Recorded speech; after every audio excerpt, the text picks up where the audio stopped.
Well, welcome to the first show of Drawn to Whitetails Season 2, to our inaugural show, and we thank y'all for making the first year such a success, and we hope to do even better this year and just improve everything that we've done in the past, make it even better going forward. But on this week's show, we're going to be talking about 2 or 3 different things. First and foremost, we're going to be talking about our target bucks, and hopefully some stars to our show is basically what it's going to be. Yeah, got quite a few stars this year so far. We spent a lot of time in the summer, you know, running cameras and checking things out, so to put together a list of hopefully the deer we're going to be hunting this fall.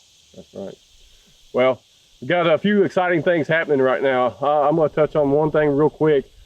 Here, starting on September 4th, we're not only going to be doing our online show, we're actually going to have a radio show starting in the Paducah area. I think it's going to be on Bristol Broadcasting starting off, and I believe the first show is going to air September 4th at 7 o'clock. It's a Sunday morning, and we're going to be doing that, I think, weekly going forward for the foreseeable future. Yeah, we're really excited about the opportunity that we've been given to do this radio show. It's kind of something new and branching out and doing something different.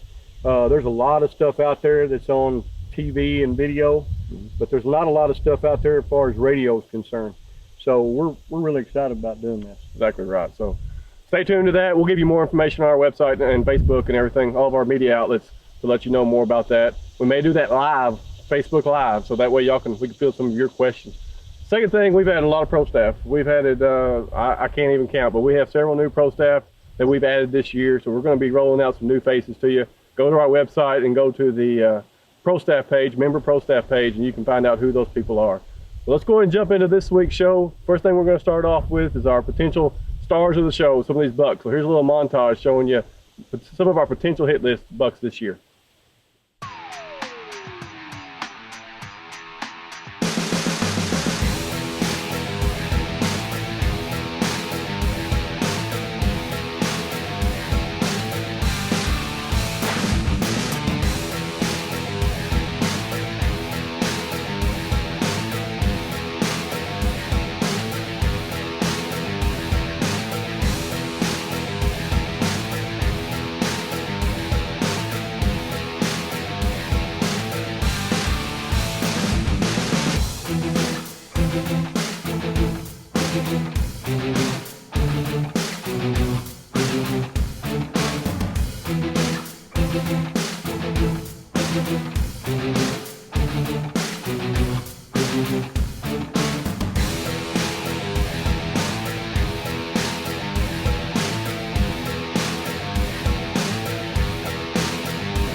Well, that was some of the target bucks that we have so far this year. We're hoping that some more just automatically show up, and that tends to happen quite a bit on the farms I hunt. I get new faces toward the end of October every year. Yeah, and we got some deer that we know made it through the year last year. We got pictures of them after season was over and everything, but you know, a couple of them, one of them in particular for me, a deer I call Bumpy, he hadn't showed up yet. So, you know, we're hoping we get some new faces. Once these bucks start losing their velvet and they start dispersing out, we'll pick up something else. Yeah, I've got several 3-year-olds that made it that I have not seen yet this year either. So they're around somewhere. We're going to talk about 2 bucks in particular, one that that I'm hunting and one that he's hunting, just to keep this week's topic on the stars, the bucks of the Drawn to Whitetail that we're hunting this year. And the one I'm going to talk about is Loner. I've got 3 years of history with him. He started showing up when he was 2.5 years old. And when he was 3.5 years old, he was a 7-pointer both years. He was missing a brow tine. This year, he has actually grown the brow tine. And the reason that I call him Loner, he's 4.5, he is never with a bachelor group of bucks. He is always by himself. I have never seen him hanging out with other bucks. I know, that's odd. It's weird, but we've got a good opportunity to hunt this deer. We've seen him quite a bit, but it's going to be a little bit tricky. He is not coming out in the same spot. He is coming out all over the place. And the place he likes to hang out is an area the wind likes to swirl. So we're going to have to be a little cautious. The second thing that kind of makes him hard to hunt is he will be here probably through about the whole month of September, and then he leaves during October and November and goes somewhere else for his fall pattern. He will probably come back sometime at the beginning of December, mid-December, He's done that the last 2 or 3 years. So I've got history with him. It's kind of cool to see his characteristics and what he does. But that's one deer that hopefully you'll see again later on in this show. And then Josh has got some that he's got a history with that he's going to talk about. Yeah, I got a deer that I've called Strong Side, and I've got this deer since he was 2 years old. And just by his picture, I started calling him that because he always had one side of his rack that was stronger than the other one. But touching on kind of what Drew said, this deer's kind of been the same thing. I've had a lot of history with him, and he's, you know, I'll pick him up in the summer in certain places, and he'll wind up somewhere else in the fall. Fortunately for me, it's not too far from where I get him in the summertime. But it's kind of interesting what Drew said about that buck of his, that, you know, he just kind of leaves. And that brings up a good subject. You know, that's what we was talking about a while ago. If you get pictures of deer in the summertime, it's always cool to get pictures, and we love looking at the, you know, we love looking at that almost as we do. Yeah, we like watching them grow and develop. Yeah, and it's just fun to get those pictures.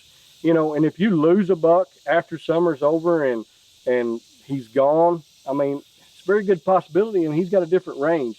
And the thing here in Kentucky is that we got the opportunity to kind of hunt these bucks still on a summer pattern. Yeah.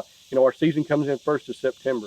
But anyway, that's just a short little, you know, like information tip that, you know, these bucks will disperse. Once they start, that testosterone goes up, they're gonna lose the velvet, and they're not gonna like each other very much. Well, that was kind of like, you think you may have figured him out last year. Yeah. Yeah, we think we know. Last year we never saw him after he lost his velvet. I think we saw him toward the end of the year, maybe. Well, I got pictures of him, a deer called Strong Side. I got pictures of him in velvet, and then in summertime I kind of lost him all the way up until the middle of October, and I picked him up coming from off the other side of the road of this farm, and I got 2 pictures of him, and then never seen him again, never seen him live, and then I picked him up again in January on that side of the road. So me and Drew started putting our heads together on this thing, and so I went this year and I put the camera in the summertime on that side of the road. And lo and behold, guess who shows up? He shows up. He's there, and he's been pretty just right on the money. And the good thing is he's been coming to the camera and going in daylight. So this is a buck we've kind of targeted for the early season here. If he keeps doing what he's doing, we're gonna keep tabs on him. We're gonna try to kill him early. Yeah. And but like I said, I've had 3 years of history this deer. He's 4.5 this year. As you can see on some of the pictures we'll show you, he's not gained a lot of growth, and that's one particular reason I put him on the hit list this year at 4.5, is because from 3.5 to 4.5, he's pretty much stalled. Kind of thing. Yeah. Same thing with the deer I'm looking at too. He's a 8-pointer, but he's just a nice mature deer. He's a nice mature deer, and that's what we're after, 4.5-year-old deer or better. So we've got quite a few 4.5-year-olds. We've got several 4.5. Our management efforts and maybe some luck has just paid off. So we're starting to get some mature deer to hunt. But we're down here at one of the places we have to hunt. We are still doing our due diligence, trying to make sure we're ready for when season rolls up. We are in a woolly area, and we're getting ready to hang a stand in the tree behind us here.